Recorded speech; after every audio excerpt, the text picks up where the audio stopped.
గాంధీ ఆసుపత్రి యాజమాన్యం విధుల నుంచి తొలగించిన సిబ్బందికి బీఎస్పీ నేతలు అండగా నిలిచారు.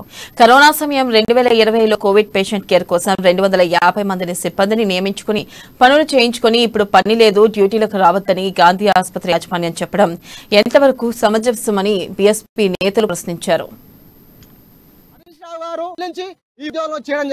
చేసిన తర్వాత ఇప్పుడు వీళ్ళకి ఉద్యోగం లేదని చెప్పి బయటకు పంపిస్తే వీళ్ళు వెంటనే మరి ఎవరైతే ఈ తెలంగాణ రాష్ట్ర ఆరోగ్య శాఖ మంత్రి హరీష్ రావు గారు ఉన్నారో హరీష్ రావు దగ్గరికి నిన్న వీళ్ళు పోతే హరీష్ రావు గారు అసలు ఎలాంటి సమాధానం అంటే మిమ్మల్ని 2 సంవత్సరాలు జీతం ఇచ్చి ఏం పని లేకుండా మిమ్మల్ని కుసబెట్టి సాధనమని చెప్పి చెప్తా ఉన్నాడు. వీళ్ళు కరోనా సమయంలో చాలా ఇబ్బందులు పనిచేస్తే వీళ్ళకంట ఏం పని చెప్పలేదంట, ఆయన ఉట్టిగా జీతాలు ఇచ్చిందంట.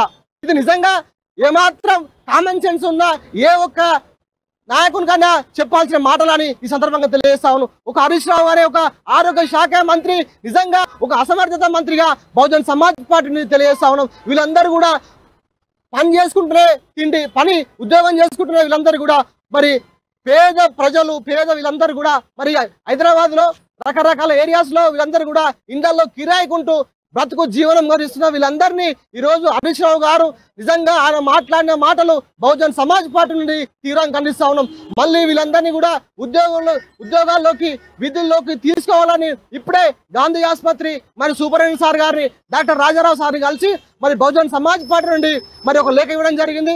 తాను తప్పకుండా ప్రభుత్వానికి నేను లేఖ రాస్తా, వీళ్ళందరినీ కూడా వీళ్ళ సేవలు మా ప్రభుత్వ ఆసుపత్రికి అవసరం ఉన్నది, తప్పకుండా వీళ్ళని మళ్ళీ విధుల్లోకి వచ్చే విధంగా నేను ప్రయత్నం చేస్తామని చెప్పడం జరిగింది. ఒకవేళ వీళ్ళకు ఏదైతే నిరుద్యోగులకు మళ్ళీ విధుల్లోకి తీసుకోకపోతే బహుజన్ సమాజ్ పార్టీ ఆధ్వర్యంలో పెద్ద ఎత్తున డిఎంఈ ఆఫీస్ కావచ్చు, హరీష్ రావు మినిస్టర్స్ క్వార్టర్స్ కావచ్చు ముట్టడిస్తామని బహుజన్ సమాజ్ పార్టీ ఆధ్వర్యంలో ముట్టడిస్తామని ఈ సందర్భంగా తెలియజేస్తా ఉన్నాం.